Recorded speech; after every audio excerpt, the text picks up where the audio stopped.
চীন বাংলাদেশে ইনভেস্টমেন্ট করতে চায়, নতুন ইকোনমিক জোন এবং ইন্ডাস্ট্রিয়াল পার্কগুলোতে কিভাবে চীন বিনিয়োগ বাড়াতে পারে, নিউ প্রজেক্ট করতে পারে যার মাধ্যমে কর্মসংস্থান তৈরি হবে, বাংলাদেশের বাণিজ্য এবং বিনিয়োগ বাড়বে, সেগুলো আমাদের আমরা সবাই জানি যে বাংলাদেশের অবকাঠামোগত উন্নয়নে বর্তমানে চীন অনেক বড় একটা ভূমিকা রাখছে এবং সেই ধারাবাহিকতা আজকের আলাপচারিতায় উঠে এসেছেন।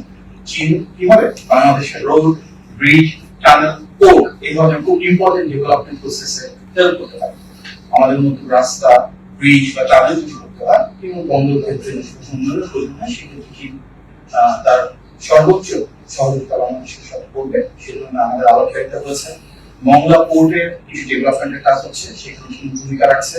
আমাদের ট্রান্সপোর্ট সেক্টরের ক্ষেত্রে ইলেকট্রিক ভেহিকল বা গ্রিন এনার্জির ক্ষেত্রে নতুন রাস্তা করার পাশাপাশি এগুলোতে যেমন গুরুত্ব আরোপ করা হয়েছে, নতুন ইকোনমিক জোন এবং ইন্ডাস্ট্রিয়াল পার্কগুলোতে কিভাবে চীন বিনিয়োগ বাড়াতে পারে, নিউ প্রজেক্ট করতে পারে যার মাধ্যমে কর্মসংস্থান তৈরি হবে, বাংলাদেশের বাণিজ্য এবং বিনিয়োগ বাড়বে, সেগুলো আমাদের আলোচনা হয়েছে। তিস্তা প্রজেক্টের বিষয়ে আমাদের একটা মহাপরিকল্পনা রয়েছে, যেটা বিএনপি নির্বাচনের ইশতেহারে প্রণীত হয়েছে। তার আলোকে এই মহাপরিকল্পনার প্ল্যানিং স্টেজ থেকে শুরু করে যেখানে প্রয়োজন চীন আমাদেরকে টেকনিক্যাল সাপোর্ট প্রোভাইড করবে, তাদের যে নো-হাউ বা জ্ঞান রয়েছে তার উপর ভিত্তি করে আমাদের প্রজেক্ট ডিফাইন করা, প্ল্যানিং করা, এক্সিকিউশন সব জায়গাতে ধারাবাহিকভাবে তারা ইনভলভ হবে বলে আগ্রহ প্রকাশ করেছে। জয়েন্ট ফিজিবিলিটি স্টাডি করাটা খুব প্রয়োজন।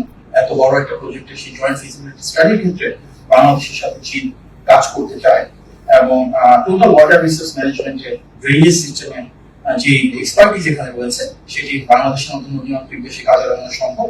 দুই দেশেরই সরকার প্রধান এই বিষয়ে ঐক্যমত্য পোষণ করেছেন। বাংলাদেশের সবচেয়ে বড় ট্রেডিং পার্টনার চীন।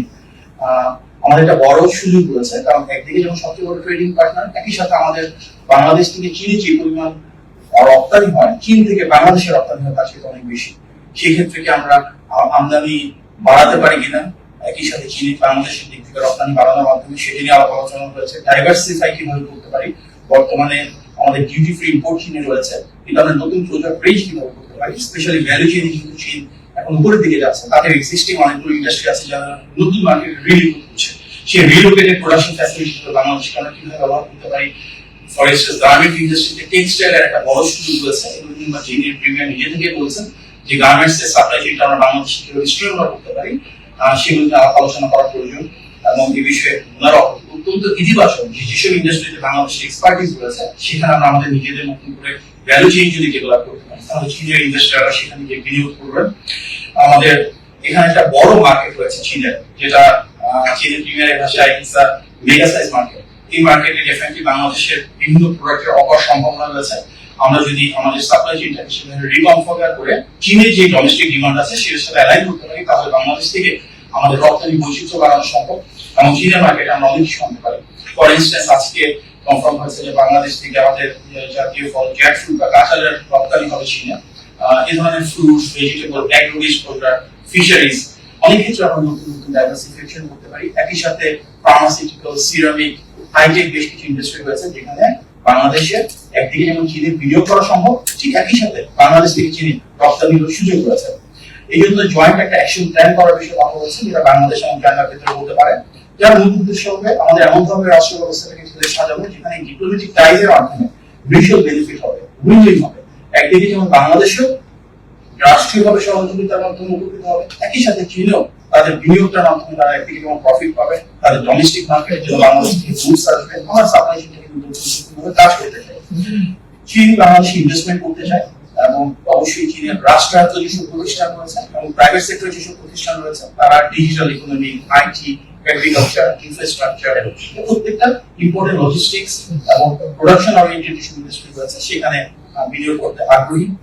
কিছু চীনা ব্যাংক সামনের দিকগুলোতে বাংলাদেশে তাদের অপারেশন শুরু করতে চায়। আমাদের ফাইন্যান্সিয়াল সিস্টেমটাকে আমরা যেভাবে রিসার্চ করছি এবং সামনের দিকে নিয়ে যাচ্ছি, চীন মনে করছে যে বাংলাদেশের ব্যাংকিং খাতে বিনিয়োগ করার সুযোগ রয়েছে। বেশ কিছু চীনের কোম্পানি রয়েছে যাদের বিশ্বের অন্যান্য দেশে অফিস রয়েছে, সেই ধারাবাহিকতা বাংলাদেশে তারা অফিস করবে। এই বিষয়ে প্রিমিয়ার অত্যন্ত ইতিবাচক ভূমিকা দেখিয়েছেন। আমরা সবসময় চাই যে পিপল টু পিপল কানেক্টিভিটি যেন বাড়ে। সেই পিপল টু পিপল কানেক্টিভিটির জন্য কিন্তু আমাদের মাননীয় প্রধানমন্ত্রী এবং চীনের প্রিমিয়ারের কথা উঠে এসেছে যে এডুকেশনের ক্ষেত্রে থার্ড ল্যাঙ্গুয়েজ যেটা ম্যান্ডারিন আমি ইন্ট্রোডিউস করতে যাচ্ছি, সেখানে বড় ধরনের সহযোগিতার সুযোগ রয়েছে। টেকনিক্যাল এন্ড ভোকেশনাল এডুকেশনে চীন সহায়তা করার আগ্রহ প্রকাশ করেছে। বাংলাদেশে অলরেডি তারা হসপিটালে কাজ করছে। চীনের এবং বিনিয়োগকৃত হসপিটালের সংখ্যা কিভাবে বাড়ানো যায় একদিকে যেমন সেদিকে কথা হয়েছে, চীনের প্রিমিয়ার আগ্রহ প্রকাশ করেছেন যে বাংলাদেশ থেকে অনেকেই বিদেশে চিকিৎসা করতে চান, চীনে যদি আসেন বাংলাদেশিরা সেক্ষেত্রে ভিসা যদি সহজতর করা যায় তাহলে হেলথ কেয়ার ফ্যাসিলিটি কিভাবে বাংলাদেশিদের জন্য বাড়ানো যায় সেগুলো নিয়ে আলোচনা করেছে। বাংলাদেশি স্টুডেন্টরা চীনে যেন সহজে ভিসা পায় এবং স্কলারশিপ বাড়ানোর সুযোগ হয়, স্পেশালি থার্ড ল্যাঙ্গুয়েজ শিখে যারা আছে তাদেরকে কিভাবে স্কলারশিপ নিয়ে ফ্যাসিলিটি করতে পারে এই সেগুলো নিয়ে সরকারি পর্যায়ে আলোচনা করেছে। বাংলাদেশি ডিজাস্টার ম্যানেজমেন্টের ক্যাপাসিটি কিভাবে বাড়ানোর সুযোগ রয়েছে, প্রায় আমাদের দেশে বন্যা ঝড় জলোচ্ছ্বাসের বিষয় ঘটে, সেখানে আমরা যদি আমাদের প্রতিরোধমূলক ব্যবস্থাটাকে আরো উন্নীত করতে চাই সেগুলো নিয়ে যেমন চীনের দিক থেকে সহযোগিতার কথা বলা হচ্ছে। একই সাথে কালচারাল বেশ কিছু সাইট যার মাধ্যমে জনগণের সাথে জনসম্পৃক্ততা বাড়বে সেটা আলোচনা উঠে এসেছে। আমাদের মূল উদ্দেশ্য ইন্টারন্যাশনাল কোঅপারেশন বাড়ানো, মাল্টিল্যাটারাল লেভেলে কোথায় কোঅপারেশন করার সুযোগ রয়েছে এবং সেগুলো নিয়ে যেমন আলোচনা হয়েছে। একই সাথে জাতিসংঘের সম্প্রতি বাংলাদেশের মাননীয় পররাষ্ট্রমন্ত্রী বিজয় হয়েছেন, সেটি নিয়ে চীন আমাদের অভিনন্দন জানিয়েছে। এবং সবচেয়ে বড় কথা, নির্বাচিত সরকার হিসাবে মাননীয় প্রধানমন্ত্রী যেন তারেক রহমানের নেতৃত্বাধীন বিএনপি সরকারের সাথে দৃঢ়ভাবে একসাথে কাজ করার জন্য অনেক শক্তিশালী আগ্রহ প্রকাশ করেছে। আমাদের ব্রিক্সে সম্পৃক্ততার বিষয়ে আলোচনা হয়েছে এবং ব্রিক্সে বাংলাদেশের সম্পৃক্ত হওয়ার ক্ষেত্রে ওনারা ইতিবাচক ভূমিকা রাখবেন সেটি বলেছেন।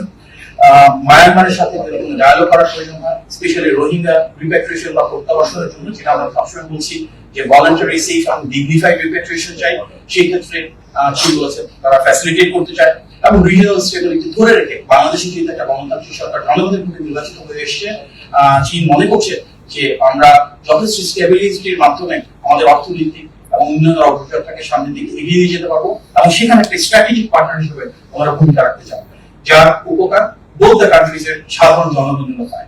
সুতরাং একটি স্ট্র্যাটেজিক পার্টনার হিসেবে চীন আগামী দিনে গণতান্ত্রিক বাংলাদেশ সরকারের জনগণের ক্ষমতায়ন নিয়ে বর্তমানে যে সরকার রয়েছে মাননীয় প্রধানমন্ত্রী জনাব তারেক রহমানের নেতৃত্বে সেখানে একসাথে কাজ করতে চাচ্ছেন আমাদের ন্যাশনাল প্রায়োরিটির উপর ভিত্তি করে।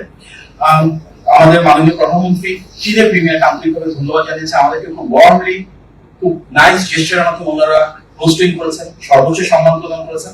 একই সাথে মাননীয় প্রধানমন্ত্রী বাংলাদেশের পক্ষ থেকে চীনের প্রিমিয়ারকে বাংলাদেশে ভিজিট করবার জন্য ইনভাইট করেছেন। আমরা বিশ্বাস করি বর্তমানে এই সফরের মাধ্যমে আমাদের বাংলাদেশ এবং চীনের যে 50 বছরের একটা সম্পর্ক সেটা নতুন মাত্রায় পৌঁছেছে।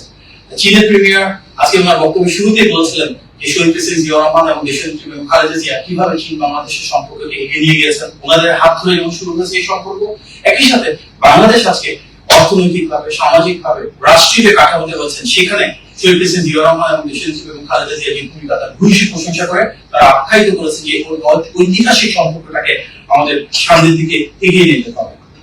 আমাদের আজকে মাননীয় প্রধানমন্ত্রী এবং প্রিমিয়ারের উপস্থিতিতে 13টি এমইউ স্বাক্ষরিত হয়েছে। এই মেমোরেন্ডাম অফ আন্ডারস্ট্যান্ডিং রয়েছে ইনভেস্টমেন্ট কোঅপারেশন, কিভাবে আমরা গ্রিন ডেভেলপমেন্টের ক্ষেত্রে প্রমোট করতে পারি, জয়েন্ট অ্যাকশন প্ল্যানের বিষয়ে কথা হয়েছে, বাংলাদেশের এক্সপোর্ট ক্যাপাসিটি বাড়িয়ে যেন চীনে আমরা রপ্তানি বাড়াতে পারি, বিভিন্ন ডেভেলপমেন্ট এবং কোঅপারেশন নিয়ে কথা হয়েছে, কনসেশনাল লোন অর্থাৎ বাংলাদেশের যে ঋণটা চীন থেকে যাচ্ছে সেখানে কিভাবে আমরা ইন্টারেস্ট রেট কমাতে পারি, গ্রেস পিরিয়ড বাড়াতে পারি, সেটি নিয়ে একটি এমইউ হয়েছে। আমাদের গ্লোবাল ডেভেলপমেন্ট ইনিশিয়েটিভ অর্থাৎ যার অধীনে স্বাস্থ্য, শিক্ষা এবং সামগ্রিক alignment related man power capacity development related যে কাজগুলো আছে সেগুলো নিয়ে যেমন আমাদের এমইউ হয়েছে। একই সাথে হিউম্যান রিসোর্স ডেভেলপমেন্টের একটা ডিফারেন্ট কোঅপারেশন প্ল্যান সাইন করা হয়েছে। বাংলাদেশ থেকে আমাদের জাতীয় ফল কাঁঠালের রপ্তানি বিষয়ে একটা এমইউ হয়েছে। একই সাথে চীনের ভাষা ম্যান্ডারিন বাংলাদেশে আমরা শুরু করতে যাচ্ছি আমাদের স্কুল কারিকুলামে, সেটি এবং টেকনিক্যাল এবং ভোকেশনাল এডুকেশনে কোলাবোরেশনের দুটো পৃথক এমইউ হয়েছে। মিডিয়ার ক্ষেত্রে কিভাবে দুই দেশের কোলাবোরেশন বাড়ানো যায়, থিঙ্ক ট্যাঙ্ক ফোরাম নিয়ে আমরা কিভাবে সামনের দিকে আগাতে পারি এবং রাষ্ট্রায়ত্ত টিভি চ্যানেল এবং নিউজ পেপারের ভিতরে টোটাল 4টা এমইউ হয়েছে। ভিডিওর সাথে এর পাশাপাশি পৃথকভাবে আমাদের চিটাগাংয়ের আনোয়ারাতে এবং মৌলাতে কিভাবে ভিডিও বাড়ানো যায়, সেখানে ইকোনমিক জোন দিয়ে আমরা কিভাবে বাংলাদেশের নতুন চীনা ফ্যাক্টরি, চীনা প্রোডাকশন ফ্যাসিলিটি এবং তার মাধ্যমে এমপ্লয়মেন্ট জেনারেট করতে পারি সেগুলো নিয়ে পৃথক দুটো এমইউ হয়েছে।